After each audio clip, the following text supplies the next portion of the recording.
Es un honor tener hoy en Charlas con Propósito a usted, doctor Galesio. Es un referente realmente en el mundo empresarial, todo lo que es el mundo de la estrategia, la educación ejecutiva. Usted es el fundador de Centrum y la verdad tiene una trayectoria impresionante. Pues gracias por estar aquí y por favor, si puede complementar todo lo que le acabo de decir en trayectoria. Bueno, muchas gracias. Primero que nada, Daniel, para mí es un gusto y un honor estar en esta charla y felicitarte por esta iniciativa de tratar de difundir el conocimiento, ¿no? Porque lo más importante es que los que hemos transitado más tiempo sobre este planeta transmitamos a las generaciones que vienen todo lo que hemos aprendido. En el mundo hay mucho egoísmo. Mucha gente no quiere enseñar porque si yo enseño de repente sabe más que yo y eso pues es una barbaridad, ¿no? Si las generaciones que vienen no son mejores que las nuestras, entonces hemos fracasado. Y es por eso que 50 años de mi vida me he dedicado a la docencia universitaria. Universitaria. Yo cuando regresé de California de estudiar un engineer degree en sistemas, comencé, eso fue fines de 72, el año 73 comencé a enseñar en el sistema universitario en general y tuve dos grandes épocas largas, 15 años en ESAN, del 83 al 98, y después del 2000 al 2018 en Centrum Católica, de la cual fui fundador. Antes de ESAN y antes de Centrum, enseñaba muchos cursos de ingeniería, que ha sido mi pasión porque siempre me han gustado las matemáticas, ¿no? Pero después vi que la parte operativa, la parte de operaciones productivas, era crucial para un país, ¿no? Un país que no produce es un país que no tiene posibilidades de desarrollarse. Así de simple. Todos usamos, como sabemos, el PBI, Producto Bruto Interno. Eso es lo que el país produce. Y lo que el país produce, en función a los recursos que utiliza, es lo que va a hacer a un país más o menos próspero. Tuvimos una época muy buena en el Perú, en la década de los 2005 al 2015, pero después ha habido un decaimiento y sin lugar a dudas hoy día estamos pues de baja, como se dice, ¿no? No crecer el 3% en el PBI en un año es estar desaprobado, ¿no? Lo mínimo que un país debe crecer es 3%. Como decir, para aprobar con 11. Si crezco más, mucho mejor. Si crezco más, en un momento hemos llegado hasta 9%, creo, ya el país comienza a desarrollarse económicamente, la población va a tener mejor salud, mejor educación, mejores carreteras, mejores servicios. Y eso también me ha llevado a mí a tener en las ramas de la gerencia dos grandes ramas, ¿no? Cuando estuve en ESAN era el profesor, digamos, titular de los cursos de operaciones productivas y de servicios, lo que se llamaba antes Administración de la Producción. Y cuando comencé Centrum en el año 2000, como fundador traté de inculcar una vena de estrategia en los alumnos que estudiaban las maestrías. Estrategia es una palabra sobre la cual se habla mucho, se utiliza mucho, pero no se comprende. Si yo le pregunto a alguien, defíneme estrategia, y entro a un aula y pregunto, voy a encontrar pues una variopinta diversidad de definiciones, ¿no? Cuando comienzo un curso de planeamiento estratégico en Centrum, o cuando comencé, porque ya no estoy dictando ahora, escribí en la pizarra estrategia. Y comenzaba a preguntarle a diferentes alumnos qué significa eso que está ahí. Y encontraba todos los tipos de respuestas, ¿no? Y aunque parezca mentira, estrategia es una palabra muy simple. Estrategia significa camino. Camino. ¿Cómo voy de acá a acá? estrategias, caminos, por supuesto, ¿no? Entonces ahí comencé a desarrollar un modelo secuencial de planeamiento estratégico porque en el Perú no se conoce. Salvo los alumnos que tuve, que fueron varios cientos y hasta diría miles en los 18 años que dicté, en el resto de partes no se sabe lo que es un planeamiento estratégico. Vamos a comenzar con lo cuando llaman plan de gobierno, ¿no? Se presenta un partido político y dice mi plan de gobierno y saca pues 7 páginas anilladas que son una lista de buenos deseos, ¿no? Pero no tiene ninguna base ni ningún sustento, ¿no?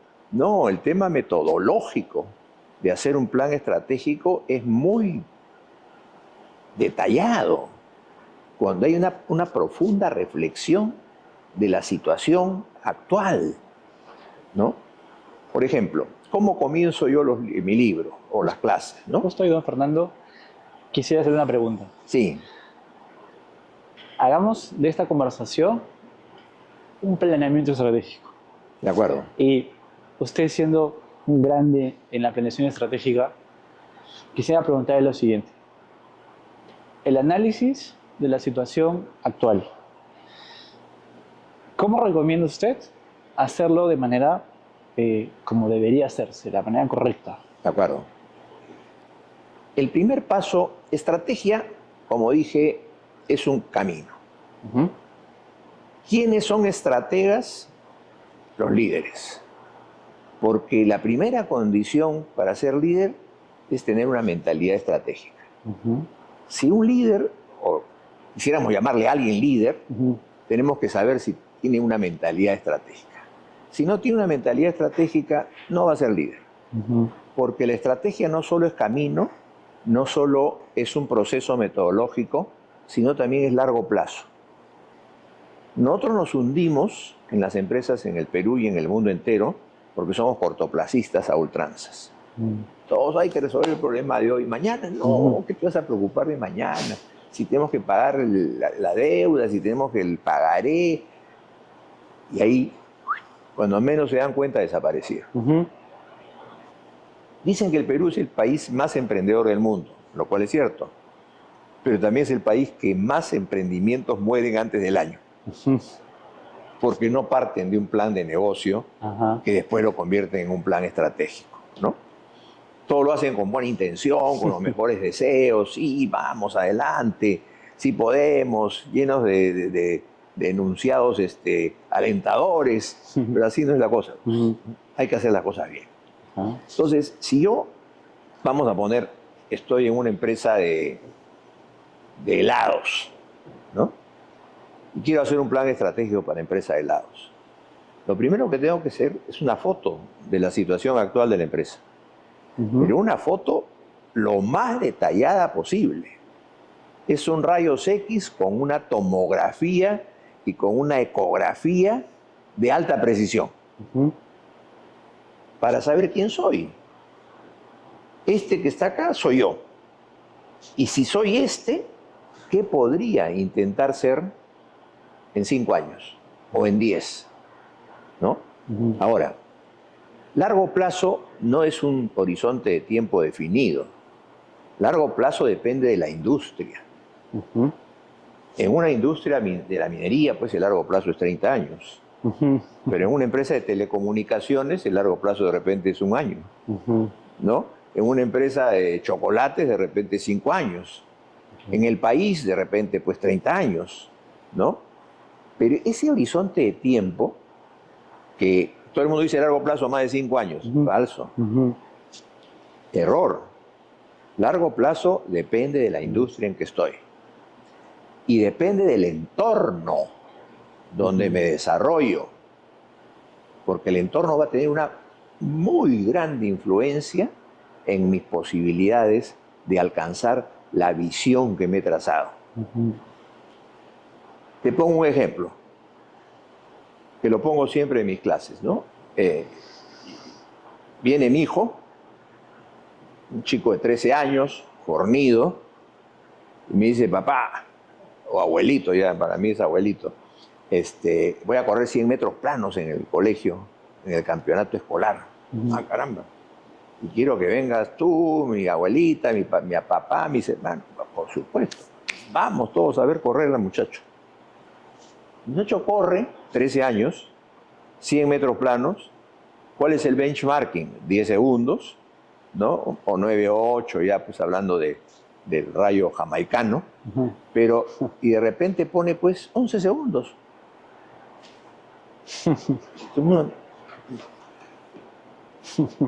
11 segundos en 100 metros planos a los 13 años de edad. Esa es mi situación actual. Entonces, ¿yo qué puedo tener como situación futura? Llámese visión. Ya no le voy a estudiar ingeniería industrial, ¿no, viejo? Yo voy a ser campeón olímpico. Porque si a los 13 años estás haciendo 11 segundos de 100 metros planos, lo que tengo que hacer es estar un buen entrenador, hablar a una empresa para que te financie, ¿no? Y en 5 años, de repente a los 18, ya eres campeón olímpico y has ganado un montón de dinero, ¿no? Entonces, yo puedo trazar una visión solo, sí y solo sí, conozco la situación actual. Y la conozco, como se dice, tomográficamente hablando. Ahora, si el chico corrió pues 100 metros en 15 segundos, ya pues no, tu visión no va a ser campeón olímpico, pues estudia administración o estudia ingeniería, ¿no? Y punto. Fernando, y una consulta. Hablando del entorno, ¿usted recomienda utilizar otra herramienta complementaria al PESTEL? Creo que es la mejor, ¿no? Ya se ha probado, ¿no?, que el análisis PESTE o PESTEL, como le llaman otros, es la mejor manera de evaluar el entorno, ¿no? El entorno es algo que nos rodea y nos beneficia o nos afecta a todos por igual. Y no podemos cambiarlo. No puedes influenciar en el entorno. Imposible, ¿no? Y las siglas vienen, pues, cómo me influencia el entorno políticamente. Por ejemplo, no puedo hacer un plan estratégico hoy pensando en que Biden es el presidente de Estados Unidos, porque ya no es. Entonces, en este momento tengo que hacer un plan estratégico pensando en qué va a hacer Trump. Y el entorno político, ¡pum!, cambió. La guerra de Ucrania con la guerra de Israel con Irán, China, la superpotencia, ya la P de peste cambió. Económicamente.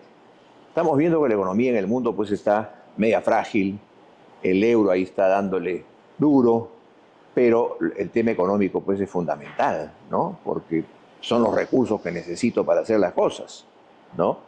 El tema económico también está muy regido por el Banco Mundial, por el Fondo Monetario Internacional, por la tasa de interés del FED de los Estados Unidos o el Banco Europeo. Y yo, como soy un país influenciable por el entorno, no puedo estar despegado de ellos, porque eso me va a influenciar a mí, ¿no? Y las dos influencias que existen del entorno son: te brindo oportunidades o te brindo amenazas. Y eso es lo que hay que saber sacar en el análisis del entorno. ¿Qué oportunidades tengo para agarrarlas y qué amenazas me pueden golpear para defenderme? Doctor D'Alessio, y en el análisis PESTEL, ¿qué fuentes primarias y secundarias son las que usted recomendaría usar? La data es lo más importante que puede haber en un plan estratégico. Data confiable, de primera mano, y hoy día, pues, por data no nos podemos quejar con el mundo de la Big Data, ¿no? Y con el Google y todas estas buscadores de data, hoy día tenemos esa gran ayuda que antes no se tenía. Antes tenía que ir a bibliotecas, buscar anuarios, ir al Banco Central de Reserva y buscar data del Fondo Monetario Internacional. Hoy día lo tenemos todo a la mano. Y lo mejor es tener la data de los entes más confiables, ¿no?, que hay en cada campo. En lo político, en lo económico, en lo social. Nos quedamos en la S de social, que es el mundo está pues totalmente convulsionado en lo social, ¿no? Las guerras y todo esto que no paran, ¿no? No sabemos hasta dónde vamos a llegar en ese lado, ¿no? Esa es la P, después viene la T, que es la más importante hoy, porque lo tecnológico de hoy nadie lo predijo, ¿no? Yo, cuando estudiaba un doctorado en California, usaba regla de cálculo. Tú no debes de saber qué cosa es una regla de cálculo, ¿no? No habían ni siquiera las calculadoras de sumar, multiplicar y dividir, ¿no? Lo único que habían son los mainframes, unas máquinas enormes, estoy hablando de los años 70, no estoy hablando de 3 siglos atrás, ¿no? ¿Y dónde comienza la evolución de la tecnología? En los años 80 y con la caída del muro de Berlín. O sea, la caída del muro de Berlín es una... ¡Pum! Se descorrió la cortina y la tecnología, nace la globalización, comienza la competencia entre países, ya no solo entre empresas, y entramos en un mundo que no sabemos qué va a pasar en 5 meses. Entonces, yo no critico al CEPLAN, hace su mejor esfuerzo, pero que haga un plan para Perú al 2050 me parece algo exagerado. De acá al 50 faltan 25 años.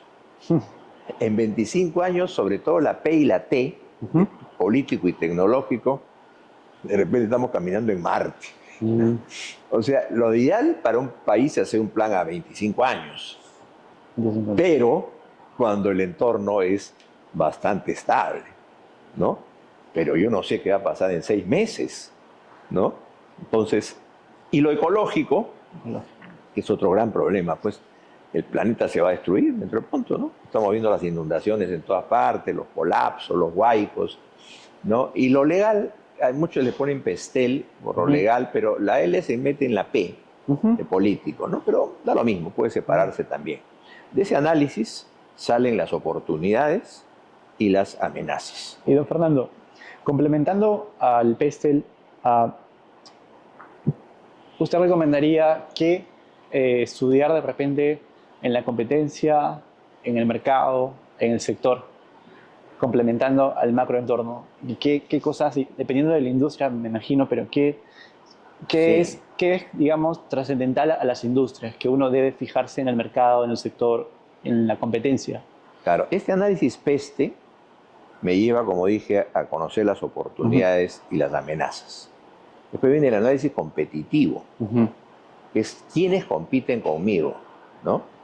Si yo estoy en la industria minera, tendré que poner pues a Chile como un competidor cercano, a Australia, de repente como un benchmarking muy alto, ¿no? Entonces voy viendo qué hacen los grandes, y eso se llama benchmarking, ¿no? Marcas de referencia, qué hacen los grandes que los hicieron grandes, ¿no? ¿Qué hacen los que fracasaron? También, porque ese es un aprendizaje muy interesante, ¿no? Y quiénes realmente compiten conmigo, porque competidor es el que te quita mercado. Si no te quita mercado, no es tu competidor. Así de simple. Muy importante definir eso. Ni más ni menos. Entonces ya tienes el análisis PESTE, el análisis de la competencia, y después viene el análisis interno. La foto que tomaste en la situación actual, la tomas ya con mayor precisión para encontrar tus fortalezas y tus debilidades, ¿no? ¿En qué soy fuerte? ¿En qué soy débil? Ahora, lo peor en un plan estratégico es sugestionarse. Lo peor es, no, esto no es. No, tú tienes que pintar la cosa tal como es, sin ningún reparo. Muchos no quieren hacer plan estratégico porque en el análisis interno van a salir las culebras y los cocodrilos, ¿no? Y no quieren que salgan, ¿no? Siempre quieren que el iceberg esté a la puntita y pues si todo lo malo está abajo. Dicen, no, mejor no hagamos esto, ya sabemos cómo somos.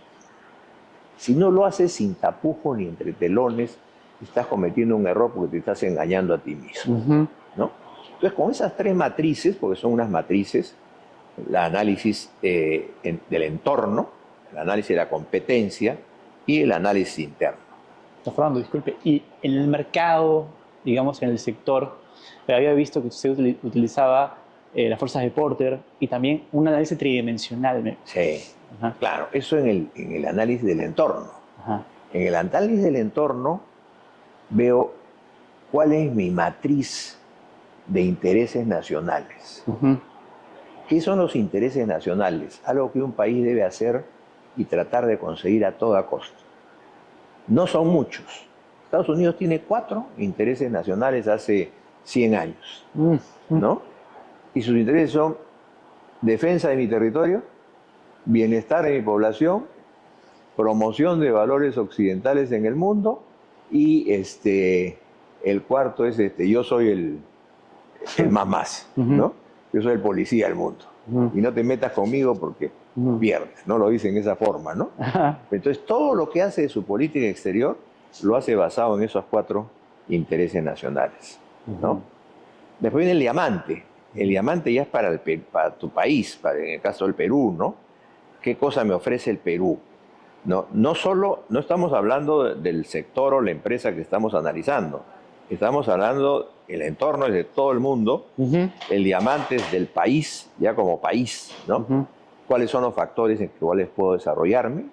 ¿Cuáles son las condiciones de la demanda que necesita el mundo? Yo no me voy a poner a fabricar como en una época nos pusimos a fabricar pues, amortiguadores de carros, ¿no? En la época del gobierno revolucionario queríamos fabricar hasta el famoso ley de la sustitución de las importaciones, pero no sustituyes todo lo que importa, pues sustituyes aquello que puedes hacer igual o de repente mejor, pero por lo menos igual. No te vas a poner pues, a desarrollar amortiguadores para carros cuando no tienes ninguna competencia para hacerlo, ¿no? Ni siquiera los insumos. Entonces, ese es el tema del diamante de Porter. ¿En qué puedo ser yo ya como industria específica, 1, la 2, la 3, la 4, y sacar adelante qué cosas son los que se llaman factores críticos de éxito? Ahora, este es un análisis que toma tiempo, pues. Es un análisis que involucra a muchas personas. Un plan estratégico no lo hace una persona, es una barbaridad. Tampoco lo hacen 100, ¿no? Pero tienes que tener un equipo pues integrado que conozca de todo, sea una industria, sea una empresa, sea el país, ¿no? Entonces, cuando terminas de hacer ese análisis integrado, viene el tema que hablamos hace un momento, los objetivos y las estrategias. Don Fernando, y en la fase 1, que es el análisis de la situación actual, independientemente del tamaño de la empresa y de la industria donde uno se desarrolla, ¿cuál es el tiempo, por lo menos mínimo, que usted recomienda hacer este análisis y qué personas de la empresa deberían liderar este proceso? La respuesta sería relacionada al tamaño de la organización. Yo uso la palabra organización porque esta metodología aplica a una mini empresa como al país, ¿no?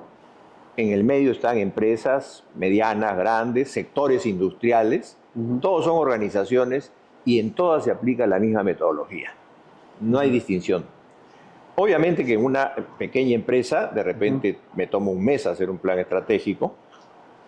En el país me va a tomar de repente un año hacer un plan estratégico, ¿no? Porque son como hacer 18 planes estratégicos, ¿no? ¿Y quiénes son las personas? Yo llamo a las personas clave. Las personas clave son aquellas personas cuyo conocimiento pueden dar algún tipo de detalle que otros no lo podrían dar. Por un ejemplo, yo estaba haciendo el planeamiento estratégico para una minera. Entonces la primera reunión la tuvimos en un salón y se presentaron, eran como 14, 15 personas, gerente general, el gerente financiero, el gerente de marketing, el gerente de recursos humanos, el gerente... Yo dije, ¿y dónde están los gerentes de minas? No, esos están allá en el socavón. No. Posterguemos para la próxima clase el inicio y quiero a todos esos gerentes de minas, porque esos son los que están en la cancha, que estén sentados ahí. Entonces yo le llamo la persona clave. Al gerente de mantenimiento nunca le dan ni bola, pero si las máquinas comienzan a fallar, todo se para, ¿no? Entonces el gerente de mantenimiento, el gerente de logística es clave, ¿no? El gerente de compras. Entonces tienen las personas que yo le llamo personas claves, dependiendo del tipo de industria, por supuesto, ¿no? Es diferente para un bien físico que un servicio, ¿no? En un servicio entra más gente porque realmente todos dan el servicio, ¿no? Todos dan el servicio. En un banco da el servicio el portero, da el servicio el cajero, da el servicio el que te saca el ticket y todos te dan el servicio. En un hospital, pues no solo cuidados y emergencias, sino sala de operaciones, cuidados intensivos. Entonces, ¿quiénes deben participar? Las personas claves. ¿Cuánto tiempo debe durar? Depende del tamaño de la organización que estamos analizando. Y don Fernando, una vez que ya tiene la radiografía con esta situación actual, ¿usted considera la matriz del DAFO o del FODA? Sí, claro. Del análisis del entorno sale el FODA. Del análisis de la competencia sale la PC, perfil competitivo. Y del análisis interno sale el MEFI, factores internos. Y las tres matrices son las tres matrices insumos que van a entrar en el proceso estratégico, que es un black box, ¿no? Ese proceso estratégico es un black box donde se van a licuar, como digo yo, las fortalezas, las debilidades, las oportunidades, los factores críticos de éxito. O sea, en esto no hay una regla. En esto hay algunos que nacieron para ser planeadores estratégicos, otros que no, porque es un tema de intuición, de feeling, de olfato, ¿no? Entonces ahí vienen las dos partes claves de esta etapa. Todo esto de acá es foto. Ahora bien, pero tengo la visión. Pero antes me olvidé de mencionar la misión, ¿no? Después que tengo la visión en función a la foto de la situación actual, establezco una misión que va a ser ¿para qué existo? La misión es muy simple. ¿Para qué existo? ¿Para quién existo? ¿Cuál es mi razón de ser? Los franceses dicen la raison d'être, la razón de ser. Y la visión y la misión son dos entes que no los puedes separar. Son biunívocos, ¿no? ¿Qué quiero ser y para qué existo? ¿No? En función de lo que soy. Yo no puedo ser algo si soy ¿no? Y mi razón de ser va a ser en función de lo que yo quisiera poder ser para llegar a esa foto del futuro que se llama la visión. Don Fernando, ¿y cómo establece uno una visión bien hecha? O sea, hay 9 componentes. Yo lo digo en mi libro. La misión tiene 9 componentes y la visión tiene 9 componentes, ¿no? La visión tiene que decir cuál es el horizonte de tiempo. Quiero serlo el 2030, el 2045. ¿Dónde quiero serlo?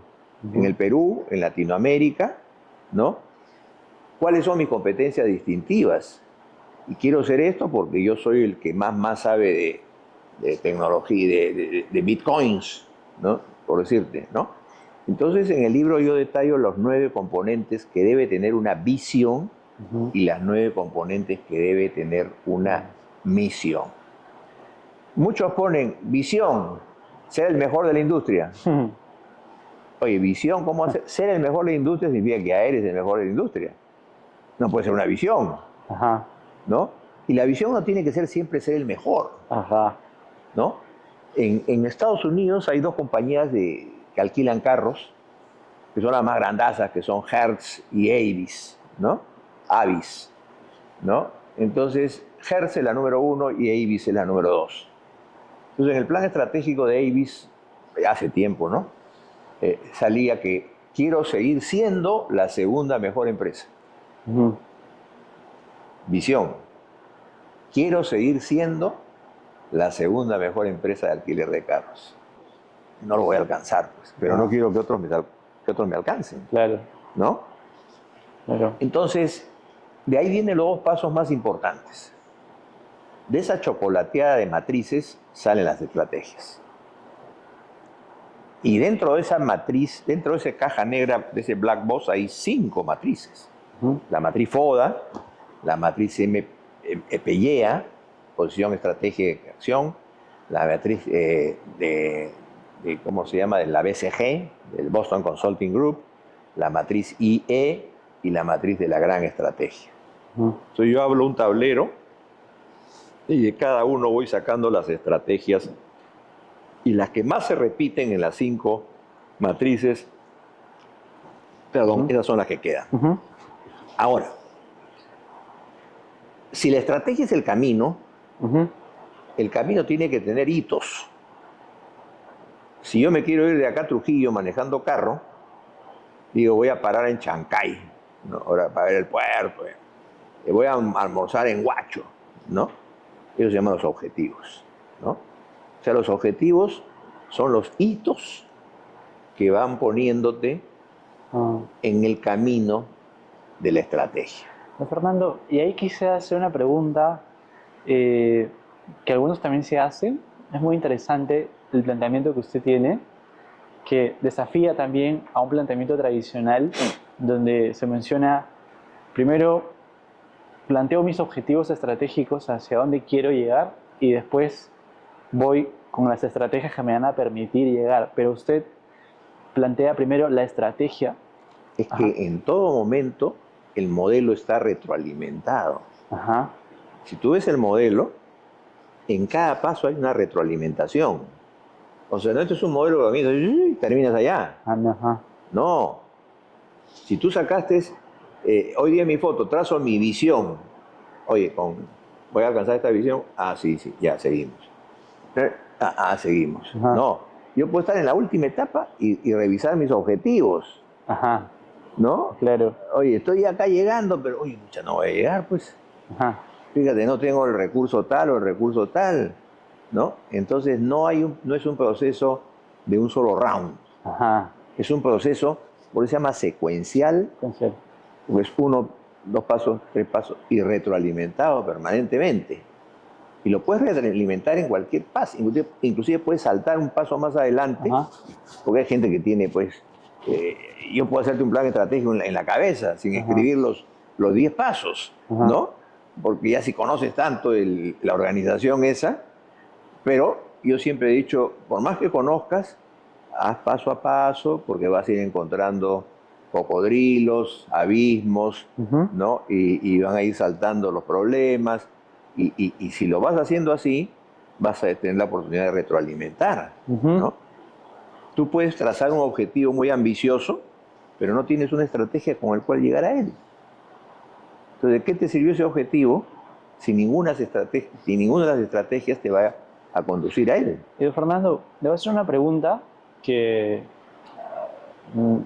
mejor que usted para, digamos, aclararlo. ¿Qué es cuando le llamamos estrategia? ¿Qué es estrategia? Estrategia es un camino que me conduce de una situación A a una situación B. Punto. Okay. Estrategias, ¿no? Porque no solo es un camino, son varios caminos, ¿no?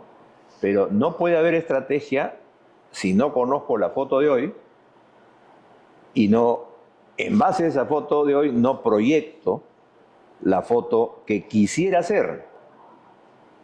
Por eso es que es retroalimentado. Porque yo quisiera hacer esto, porque en esta situación actual sí lo puedo hacer, pero de repente comienzo a caminar, uy, caray. Porque después viene el tema de recursos. El paso siguiente viene qué recursos voy a utilizar. Y ahí, don Fernando, una pregunta antes de pasar al tema de recursos es, cuando hablamos de estrategia, bueno, ahí me enseñaron también esto de, tienes la estrategia corporativa, a nivel de corporativa, de negocio y funcionales, ¿no? Claro. Y bueno, vienen estrategias también. La estrategia corporativa no existe per se. Porque ¿qué es una corporación? Es una conjunción de empresas, ¿no? Por ejemplo, el banco de crédito, el grupo Credit Corp, como se llama, tiene un banco, tiene un retail, tiene un... No, tú no puedes hacer un plan estratégico para las 5. Claro. Son 5 animales diferentes, ¿no? Sí. Tú tienes que hacerle un plan al banco, otro plan al retail, otro plan al esto, bajo ciertos lineamientos corporativos. O sea, lo que puede proveer la corporación son lineamientos, valores, ¿no? Principios, que eso es muy importante cuando uno traza la visión y la misión. Dos cosas vienen de la mano, los valores y el código de ética. Estas 4 cosas, visión, misión, valores y código de ética, deben estar en todas las paredes. para que la gente lo vea, pues hasta en el baño, si es posible, ¿no? Y por ósmosis ya le entra la visión, ¿no? Porque tus valores y tus principios y la ética te lo va a dar la corporación. O sea, ustedes no pueden actuar, le va a decir a sus unidades de negocio, violando esto, ¿no? Justicia, honradez, responsabilidad, ¿no? Entonces, toda la corporación transmite eso a sus unidades de negocio. Ujú. Es como si yo quisiera decir, voy a las Fuerzas Armadas. Las Fuerzas Armadas son 3 especímenes diferentes. La Marina, el Ejército y la Aviación. Ujú. No existen las Fuerzas Armadas, porque los 3 hablan diferente idioma. Los 3 tienen 3 campos de acción totalmente diferentes. Hay algunas cosas, pues, por eso está el comando conjunto, como le llaman, para de alguna manera hilvanar ciertas acciones conjuntas, pero eso pasa, pues, en la mayoría de corporaciones. ¿Te imaginas, pues, General Electric, cuando estaba Jack Welch, eran, no sé, 500 unidades de negocio, desde fabricación de turbinas hasta medicamentos, pasando por financieras? No, tú no puedes hacer un plan Claro. estratégico para la corporación, ¿no? No, no, no. Tiene que hacerle para cada unidad de Para cada negocio, unidad de basado en los lineamientos que la corporación te puede otorgar. Y don Fernando, ya teniendo, digamos, la radiografía del paciente, ¿no? La situación actual y definiendo qué hago bien, qué falta por mejorar, o sea, mis capacidades, oportunidades y amenazas, plantea la estrategia y los hitos que va dejando en el camino, como decía, los objetivos y vienen los recursos. Hay 2 objetivos, Uh-huh. los de largo plazo, Uh-huh. que son los importantes, Uh-huh. y los de corto plazo. O sea, un objetivo, primero, la visión, yo la puedo desintegrar en objetivos de largo plazo. Uh-huh. La diferencia es que la visión es genérica, mientras los objetivos de largo plazo ya son específicos. Yo ahí tengo que decir, voy a construir 10.000 kilómetros de vías férreas en 7 años en las zonas tal y tal y tal. Pero esos 10.000 kilómetros tengo que desagregarlo en objetivos de corto plazo. Uh-huh. Acá no hay mediano plazo, no. Acá es largo y corto. Corto. Okay. ¿No? Si mi largo es 5 años, los cortos serán cada año. Cada año. ¿No? Si los largos son 20 años, mis cortos serán cada 5 años. ¿No? Entonces, no hay mediano plazo, pues no habría tercio plazo o octavo plazo. ¿No? No. Entonces, los objetivos de corto plazo, a esos yo le asigno los recursos. Ok. A esos. A Y hay 7 tipos de recursos. Uh-huh. Todo el mundo cree que recursos es plata. Uh-huh. No. Son 7 tipos de recursos. Uh-huh. Yo le pongo las 7 M's. Uh-huh. Primero, mano de obra. Una obra. Personas. Uh-huh. Personas. Desde el gerente general hasta el último operador. Segundo, materiales. Directos, indirectos. Uh-huh. Tercero, métodos. Procesos, procedimientos. Cuarto, máquinas, que son activos fijos. Uh-huh. Productivos. Producto. El carro del gerente no es un activo fijo productivo. Uh-huh. Medio ambiente, clima laboral, ¿no? Mentalidad, idiosincrasia. Y séptimo, moneda, que es dinero. Uh-huh. Las 7 M's. Esas 7 M's, y todo el mundo quiere con dinero. Yo te puedo dar dinero y no consigues tú un soldador de aluminio. Uh-huh. ¿No? Te lo digo así de simple. Consigues antes un ingeniero nuclear que un soldador de aluminio. Entonces, con tener el dinero no significa que tú vas a conseguir las personas. Entonces, esa es la parte, pues, complicada. Tener los recursos que necesitas para alimentar a los objetivos de corto plazo. Estos alimentan a los objetivos de largo plazo y estos van haciendo que la estrategia vaya caminando. No, Fernando, y una pregunta. Teniendo en cuenta que los recursos son limitados y usted dice que hay que asignarle a los objetivos, en función al objetivo, estas 7 M's, ¿cuáles son los objetivos en su experiencia que son a corto plazo y que, digamos, son muy como estándares, ¿no? Por ejemplo, hablemos de venta, rentabilidad, entre otros, que usted recomienda meterle más foco? Bueno, eh, no habría una regla, Ajá. porque mucho depende del tipo de empresa, de la Ujú, industria donde te desarrollas, si eres productora de bienes o si eres productora de servicios, ujú, ¿no? Entonces, por ejemplo, si tú me hablas de un servicio, para mí lo más importante es el cliente, porque el cliente pasa por el proceso. ujú. El cliente recibe el valor agregado. El cliente cuando va a un hospital, él recibe ¿no? Cuando yo voy a comprar un par de zapatos, voy a la zapatería y compro mi par de zapatos. Ah, me salió malo, ya lo devuelvo. Pero si salió mal la operación, ya no devuelves nada. Claro, Y no vuelve a ir nadie a ese hospital. sí, O si vas a un restaurante y te intoxicas, sí, le pasa la voz a medio mundo, sí. ¿no? Entonces, en el caso del servicio es el proceso. Proceso. Y en el caso del bien físico es el producto final. Curioso. El producto final, ¿no? Entonces, dependiendo de eso, tienes que ponerle, por ejemplo, hay empresas que han cometido pues errores gravísimos, ¿no? Eh, si yo a una empresa de chocolates, si para hacer un chocolate X necesito tanto de cacao, tanto de azúcar, tanto de leche, tanto de no sé cuántos, tienes que usar eso, pues. Pero hay muchos que dicen, "Y para ahorrarnos costos, le bajamos un poquito la leche, le bajamos un poquito de cacao y terminas con un chocolate que es un ladrillo. Ujú, Y cuando comites un ladrillo, no vuelves a comprarlo más, ¿no? claro. Perdiste. Perdiste porque le diste el producto final malo, ¿no? Entonces, cuando tú vas a un restaurante, la cosa es más complicada, Ujú, porque te gusta que te reciban bien, te gusta que el mozo sea pues expeditivo, que el mozo te aconseje, que al final te traiga la comida, a veces pides la comida y te la traen en media hora, ajá, o entre un plato y otro hay 45 minutos de espera. Entonces en el servicio pues eso no puede fallar nada, ajá.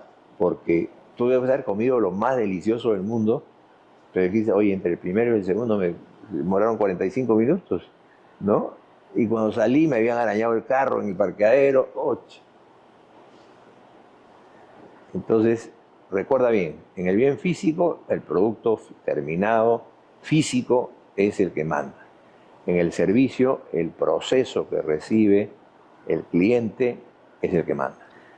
Doctor D'Alessio, en, digamos, esto de ser competitivo, me comentaba que el ser competitivo es una consecuencia de ser productivo, Sin ¿no? duda. Y en un mundo, digamos, cada vez más competitivo y con esta tecnología más avanzada, ¿cómo usted determina o identifica que esto podría ser una ventaja competitiva para una empresa?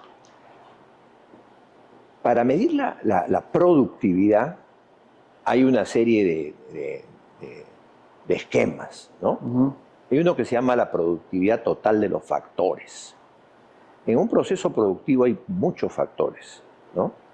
Un factor son los activos, ujú, otros son las personas, el trabajo, otras son los métodos, el proceso, otras son los insumos e indirectos, otra es el producto terminado, otra es el postventa, que también muchos lo descuidan y a veces es fundamental.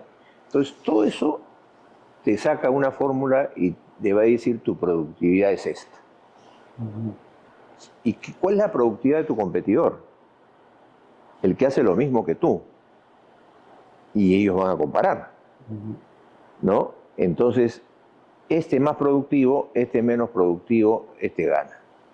Porque él puede manejar los precios mejor, Ajá, porque tiene más margen, ujú, ¿no? Cuando sacamos el índice de competitividad de los países, en el IMD todos los años, eh, participan 65 países y hay una serie de factores que se miden, pues es un análisis bastante detallado, multivariado, ¿no? Donde está pues cómo se comporta el gobierno, cómo se comportan las empresas, cómo se comporta la infraestructura con que cuentas, cómo se comportan las personas que participan, ¿no? Y ellos hacen pues todo un análisis y comparan a todos los ujú. países, ¿no? Ahí sacan a los países, ¿no? Entonces, si tú dices, si yo miro el Perú ahí y digo 63, 65, pucha, yo acá no invierto, digo. Ok. Y se ha venido el 38 hasta el 63. Desde el 2008 era el 38 y ahora no, acá no invierto. Punto. Se acabó la historia. No es que no inviertan porque no somos bonitos o porque les caemos mal o porque hay pues, mucha delincuencia. No, no inviertes porque el país no te da las, las bondades que un inversionista quiere tener. Si yo meto plata en tu país es porque yo quiero ganar plata. Ujú. Todo el mundo cree que nosotros le hacemos un favor al inversionista. Mm. Está loco, pues el Ajá. inversionista nos hace un favor a nosotros, Exacto. ¿no? Exacto. Y si el inversionista queda contento, va a invertir más, Exacto. ¿no? Pero entonces, si estas son, como se dice, rayos X, tomografías que yo les llamo, que alguien hace y mira y dice, ah, este es el big picture. No, aquí, no. No es que, esto no es subjetivo, estas son mediciones objetivas, ¿no? Y en la empresa ocurre igual. ¿Por qué yo le gano a este otro chocolate? Oye, pero si tenemos la misma fórmula. Sí, tenemos la misma fórmula, pero este es más rico que este. ¿Y por qué más rico? Seguro que este usó más cacao y este usó menos cacao, ¿no? Entonces, claro, le sacaste la vuelta con reduciendo 10 gramos de cacao en chocolate, pero el cliente se dio cuenta al toque. Entonces dice, no, aquí no voy, pues, ¿no? O vas a un cine, o vas al banco, ¿no? La cajera te atiende con desgano. Mm. Sí, señorita, espera un momentito, contesta su celular, ¿no? Estás esperando ahí. Señorita, ¿me puede atender? Un momentito. No vuelves a ir, pues. O a esa agencia, por lo menos, ¿no? Y pues te mandan, pues todo el mundo te manda formularios, o han atendido, usted recomendaría a otro la misma empresa, ¿no? En el servicio es catastrófico. En el servicio es catastrófico. Mal servicio te fregaste, como se dice, en lenguaje simple y corriente, ¿no? En el bien físico, bueno, ya, pues, oye, falló mi televisor, señor, se lo cambio mañana, se lo cambio. Y le doy 6 meses más de garantía. Ya está, pues, ya está bien, pues. Pero cuando te intoxicaste en el restaurante, o te atendieron mal en el banco, o te atendieron con licencia, tú dices, no, aquí no vuelvo más, pues, ¿no? Porque la gente dice, yo estoy pagando mi plata, pues quiero ser bien servido, por eso se llama servicio, servido, ¿no? Entonces, todos esos aspectos terminan al final en los recursos y las políticas. Muchos hablan de las políticas como si fueran lo máximo. No, las políticas son las fronteras que tienen las estrategias. O sea, si yo tengo la carretera Lima-Trujillo, ¿no? La carretera es la estrategia. Y el borde de la carretera son las políticas.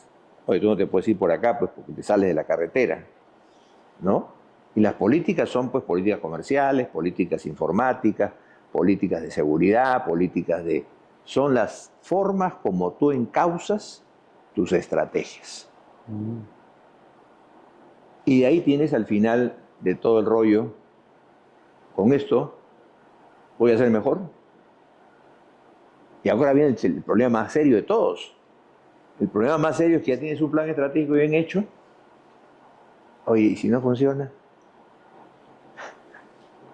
Oye, si lo has hecho bien, has seguido el procedimiento, ponlo en marcha. ¿Y si no funciona? Ese es típico el peruano. Típico el peruano. No arriesga nada. Quiere invertir un solo hoy y ganar 1000 mañana. No, pues nadie gana 1000 mañana. A corto plazo, ¿No? Todos pensamientos cortoplacistas, sin riesgo. No, pues lo que han... Steve Jobs comenzó en el garaje de su papá. En el garaje de su papá. Y comenzó haciendo una computadora de madera. Y mira lo que es Apple hoy día. Entonces, tiene que arriesgarse, pues la aversión al riesgo Ujú. es una forma de medir pues, la forma de gerenciar o de saber gerenciar, ¿no?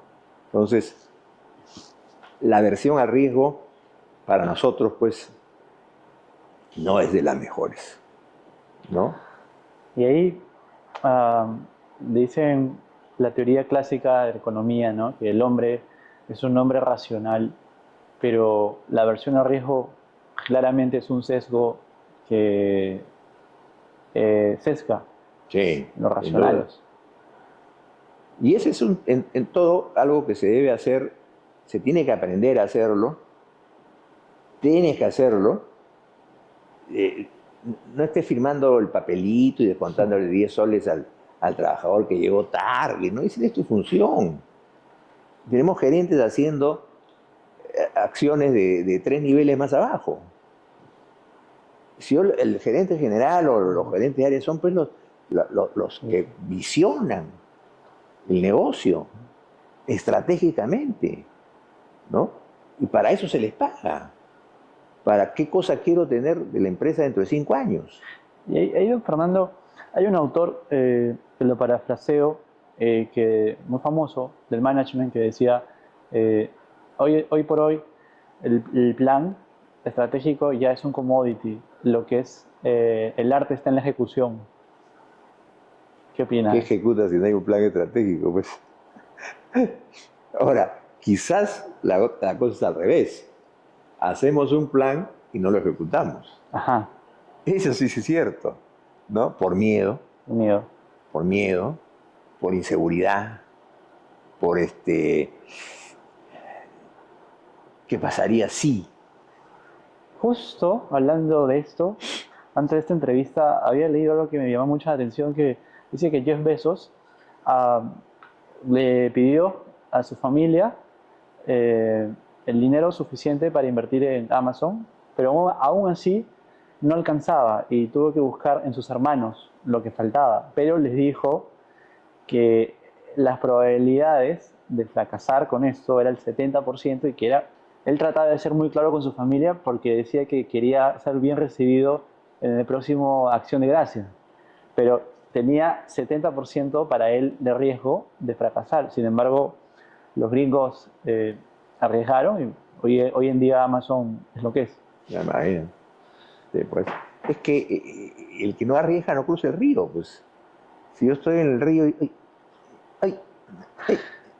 Justo hablando con una persona que, bueno, también estuve charlas a propósito, que Eduardo Botuso, él me comentaba que muchas veces al latino, ¿no? Cuando estuvo en México, le es más difícil hacer creer a los equipos que algo se puede, ¿no? Me dio a entender que, o sea, yo lo comprendí así, que de repente en Europa se la creen más. Entonces, ¿usted considera, don Fernando, usted que también tiene una formación en Estados Unidos y tiene una mirada amplia del mundo, ¿usted considera que también, tal vez en el Perú, este espíritu emprendedor es muy bueno, pero también lo que falta es justamente arriesgar? Claro, Porque claro, emprendes, pero ¿de qué forma? claro. O sea, todos emprenden pensando de que todo es un lecho de rosas. Y la vida no es un lecho de rosas, pues. Ujú. Y todos los que yo considero que, no diga soy un triunfador, me ha ido bien porque me ha Sí, costado mi trabajo, ¿no? sí. Nadie me lo ha regalado, Ujú, ¿no? ujú, Yo no vengo de hijo de padres millonarios, ujú. no, me he deslomado por esto y yo sigo estudiando. Sí. Mi esposa me dice, ¿hasta cuándo vas a dejar de estudiar? Digo, hasta que me muera, pues, ¿para qué? ¿Por qué voy a dejar de estudiar? ¿No? Entonces, y siempre uno sigue siendo un artífice del cambio y va colaborando con las nuevas generaciones, ¿no? Por eso es que el ser humano no puede parar nunca. Antes de los 50 años pues ya uno estaba medio viejón, ¿no? Hoy día a los 80 estás pues como cañón. Ujú, Y hay gerentes generales que tienen 86 años, claro. ¿no? Y hay niños que ya a los 11 años no son niños, son unos delincuentes, ¿no? Ujú, O sea, la edad cronológica ya no tiene una correlación con el tiempo, ujú, ¿no? ujú. Antes se vivía hasta los 50 años hoy día vives hasta los 90. Si no, miremos el caso de Donald Trump, ¿no? Claro, no, mira, el gerente general de Southern tiene 86 años Ujú, y es el gerente general activo, o sea, ahí metido, ujú. ¿no? Y también dice, pero ¿cómo vas a hacer eso si es un niño? Oye, un niño Ajá, que ha matado a una persona, claro, ¿no? lógico. No, si solo tiene 16, pucha, 16, pues ya muchos se habían casado en las épocas antiguas, ¿no? Ujú, Entonces no me vengan con tonterías, ¿no? sí, Siempre buscamos excusas para proteger lo malo, ¿no? ajá. Y eso es realmente dañino para las organizaciones y para el país, ¿no? Y así es la historia, mi querido. Don Fernando, sí, cuando ya tiene el plan, los KPIs, hablemos del famoso balance scorecard y todo eso. Ah, ya, si me olvidé de eso, esa es la parte final. Todo esto lo pones en un tablero de control, Ujú, ¿no? ¿Qué es el tablero de control? Poner acá los objetivos de largo plazo, la visión arriba, los objetivos de largo plazo, debajo de cada objetivo de largo plazo, sus objetivos de corto plazo, y acá transversalmente las estrategias. Tú vas marcando con esta estrategia voy a alcanzar este, este, y pones pues tiempos o KPIs o el esquema que quieras tú, pero hay que ir monitoreando. Y por eso viene la retroalimentación, pues. Si no los monitoreas, no los puedes retroalimentar, ¿no? Entonces, si tú tienes monitoreo, dices, no vamos a llegar acá, ajusta, ujú, cambia ese objetivo de corto plazo no lo vamos a alcanzar. ¿Por qué? Porque no tenemos a la persona adecuada para este cargo. ujú. Ah, buscamos a la persona, no perdamos tiempo, ajustemos el objetivo, ¿no? Entonces, puedes cambiar también la estrategia o modificarla, ¿no? Por fin todos los caminos conducen a Roma, como dice el viejo refrán, ¿no? Entonces, y eso es lo que es la estrategia, los caminos que te conducen a Roma. ¿Qué es Roma? La visión que tú te has trazado y que quiere ser el año 2030. Don Fernando, un profesor nos decía que fortaleza y debilidad era siempre y cuando eso tenía un impacto directo con el estado financiero de pérdidas y ganancias. O... No, para nada. Yo puedo ser fuerte porque tengo pues un gerente, un maestro cervecero de la patada y es una fortaleza, pues. Le gano a la otra empresa porque su maestro cervecero no es tan bueno como el mío, ¿no? Ajá, No. Al final todo se vuelca en estado de pérdidas y ganancias y en el balance, ¿no? ajá, Pero eso ya es el pasado. ok, Para mí, el estado de pérdidas y ganancias, el balance, ajá, el flujo de gas es el pasado. Tú lo que tienes que ver es el futuro. claro, Y claro, tú ya no puedes llorar sobre la leche derramada. ajá, Ah, pucha, qué pena, fíjate, ya no, ya perdiste la venta, ya ajá, se te acabó la historia. ajá, O sea que adelántate, siempre hay que andar, pues, por eso hoy día muchos llaman prospectiva, que es un término, un claro, cliché, es un cliché, ¿no? Eh, Siempre alguien quiere poner un término bonito, ¿no? ujú. Pero todo esto es mirar al futuro. Y don Fernando, hay un término que el liderazgo, bueno, hoy en día se habla mucho de liderazgo, LinkedIn está bombardeado de liderazgo, y se habla bastante de liderazgo, y la pregunta que a veces uno se hace en las escuelas, de negocios, he escuchado mucho, pero me encantaría que salga de la boca de usted, esta respuesta es, ¿qué es un líder? O sea, ¿el líder nace o se hace? Es una buena pregunta que trae mucha discusión y que trae mucha polémica. Ah, La mayoría de gente está inclinada porque el líder se hace. Yo no. Yo estoy un convencido y hasta genéticamente creo que el líder nace. Ahora, el líder nace, pero después hay que hacerlo líder. ajá, O sea, yo nazco con una serie de rasgos, porque hay dos corrientes en la genética. Una es la tabula rasa, el ser humano nace en blanco, es un papel donde tú vas a comenzar a escribir, y la otra corriente es la firma genética, que tú ya naces con una serie de firmas genéticas. heredadas de tus antecesores, por supuesto. Sin duda que la firma genética pues ya ha demostrado que es verdadera, en lo malo sobre todo, ¿no? Yo tengo un amigo mío, que mucho más joven que yo, murió de cáncer al estómago. El papá había muerto de cáncer al estómago.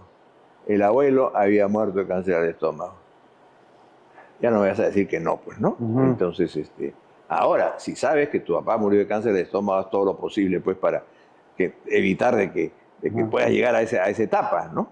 Igual pasa con lo otro, ¿no? O sea, tú puedes nacer, como digo en mi libro de liderazgo, ¿no? Tú puedes poner una fábrica de Messis, ¿no?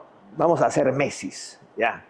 Te invierto 50 millones de dólares y metemos a todos los muchachos de Lima y los convertimos en Messis. No sacas un Messi, ¿no? Sí, es verdad. Porque el Messi nació pues con esos dones genéticos y de repente el hijo no sale como el papá, ¿no? Entonces, ahora, a Messi lo llevaron joven al Barcelona, lo foguearon desde chiquito, lo entrenaron, le dieron una preparación especial y nació pues en la cantera de la Masía, que es la de Barcelona, y se convirtió pues en uno de los mejores jugadores que había en la historia del mundo. O me vas a decir tú pues que voy a fabricar Beethovenes, ¿no? No puedes fabricar Beethovenes, pues, ¿no? Yo quería a mí me gustaba pues esto, mi mamá decía, tienes que tocar piano, en la casa había un piano lindo, mi mamá tocaba bien, pero yo pues para el piano, no, era desafinado hasta cuando tocaba el timbre, ¿no? Entonces, por más que me enseñara, yo no iba a aprender pues a tocar piano nunca, ¿no? Entonces, sí, para mí nacen, pero tienen que hacerse. Pero hay que encontrarle esos traits, como llaman los americanos, esos rasgos que lo dan como un potencial líder, ¿no? Y ahí desarrollarlo. Y me comentaba, don Fernando, que había unas pruebas para... Claro, hay una serie de pruebas psicométricas que miden una serie de habilidades del ser humano. Miden personalidad, miden liderazgo, miden pensamiento crítico, miden inteligencia emocional, miden ética. Todas esas pruebas se administran. Yo las he administrado durante más de 10 años a los alumnos del MBA de Centrum. Y lo interesante, por ejemplo, que yo les tomaba esas pruebas cuando comenzaba la maestría y le tomaba esas mismas pruebas 2 años después, ¿no? Para ver si había la maestría influido en algo, en los cambios de sus rasgos, ¿no? Inclusive quisimos hacer también de 360 grados. Es un poco más difícil, ¿no? 360 grados es que tú te evalúas a ti mismo, te evalúan un par de compañeros, te evalúa un superior tuyo, te evalúan 2 subalternos tuyos, que eso es lo ideal, ¿no? Pero no es fácil encontrar toda esa gama para 1000 personas, ¿no? Entonces se hacen las pruebas self, son las autopruebas, que no es lo perfecto, pero algo te dice, ¿no? Y de alguna manera es una forma de medir. Pero esas pruebas se hacen no son pruebas muy secretas, muy confidenciales. Las pruebas no se pueden hacer. Yo nunca supe los resultados de los alumnos. Un equipo de psicólogos hacía el tratamiento de la información y se los enviaba a los alumnos directamente, ¿no? Muchos me decían, oye, yo contrato para hacer mi selección de personal. No, así no les decía. No, ellos sí saben. Y los psicólogos, sin saber quién era, porque era un código, le decía, usted tiene que mejorar esto, ¿no? Y ya la persona estaba alterada de cómo era él, no ella. Entonces, todo eso se puede hacer. Y don Fernando, realmente considero que usted ha dado un aporte gigantesco al Perú, teniendo en cuenta que la educación es lo más importante. Y usted, sin duda, si usted fundó la Escuela de Negocios de Centrum, y un poco exploré esta historia, ¿no? Donde usted ve por qué en el Perú no puede haber una maestría competitiva que pueda tener un doble grado, y cuando funda Centrum, ya otras escuelas de negocio comienzan a ver lo que hacía. Escuelas que me llevaban 30 años de antigüedad. Ahora, fui la única que obtuvo la triple corona. Y a los 10 años de existencia. Se fundó el 2000 y el 2010 teníamos las 3 acreditaciones más importantes del mundo, que hasta ahora ninguna otra escuela en el Perú la tiene. Oh, curioso. Y ya hay escuelas que tienen más de 60 años de existencia y no han conseguido la triple corona. Don Fernando, pero ¿qué pasaba por su mente? ¿Qué visión, el propósito y qué visión tenía al fundar una escuela tan prestigiosa como Centrum y usted ser pues el que ha liderado todo esto? Lo que te estaba mencionando, miré la situación actual, Ajá. vi y conocía, que había sido profesor en ESAN, había dictado en otras escuelas, conocía el mundo de las escuelas de negocio en el Perú y conocía el mundo de las escuelas de negocio Latinoamérica y algunas de Estados Unidos y Europa. Entonces, cuando tú tienes esta foto, digo, oye, pero acá no se hace nada de esto. Ujú. Entonces, ¿puedo hacerlo? Sí. Y ahí nació todo.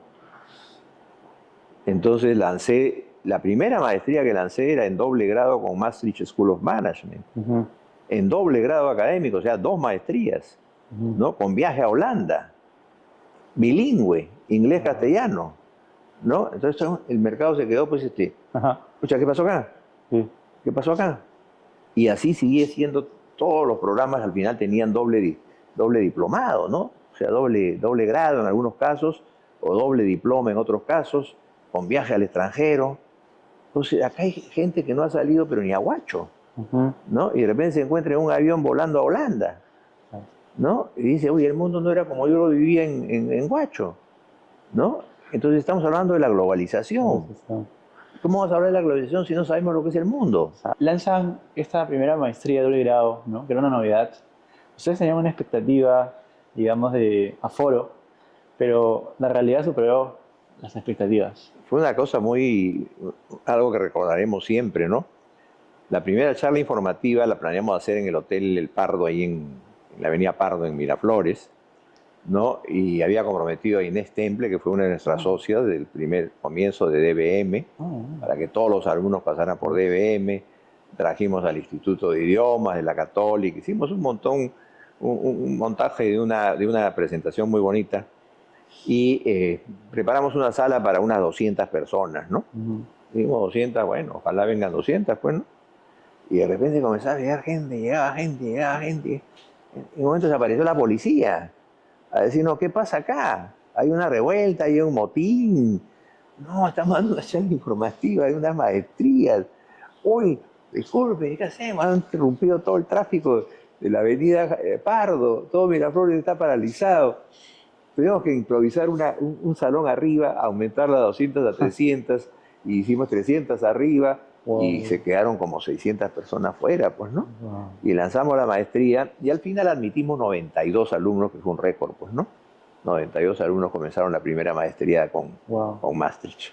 Qué Y así lindo. es un poco la vida, cómo ha pasado todo esto, y gracias por hacérmelo recordar un poco las vivencias de la estrategia, del liderazgo y del paso por Centrum Católica. No, Fernando, realmente ha sido un honor realmente gigante conversar con usted y poder compartir esto con la comunidad y le agradezco mucho. Gracias a ti, Daniel.